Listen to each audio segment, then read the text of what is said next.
नमस्कार बालमित्रांनो, आज आपण पाहणार आहोत एका भयंकर डाकूची गोष्ट जिचं नाव आहे डाकू मंगलसिंग। एकदा एका गावाजवळ डाकू मंगलसिंग नावाचा भयंकर डाकू राहत होता। तो श्रीमंत लोकांना लुटत असे आणि लोक त्याच्या भीतीने थरथरत होते, पण तो गरिबांना कधीही त्रास देत नसे। एके दिवशी त्याने एका व्यापाऱ्याचा ताफा थांबवला। व्यापारी खूप घाबरला आणि आपले सर्व दागिने देऊ लागला। तेव्हा मंगलसिंहने पाहिले की त्या व्यापाऱ्याजवळ एक लहान मुलगा होता जो खूप घाबरलेला होता। मुलाच्या डोळ्यातील भीती पाहून मंगलसिंहच्या मनात करुणा जागी झाली।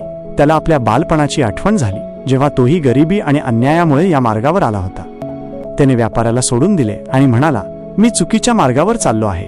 त्या दिवसापासून त्याने चोरी सोडून प्रामाणिक जीवन जगण्याचा निर्णय घेतला। गावकऱ्यांनी त्याला माफ केले आणि तो एक चांगला माणूस बनला। शिकवण: माणूस कधीही बदलू शकतो जर त्याला आपल्या चुका समजल्या। गोष्ट आवडल्यास व्हिडिओला लाईक करा आणि चॅनलला सबस्क्राईब करा।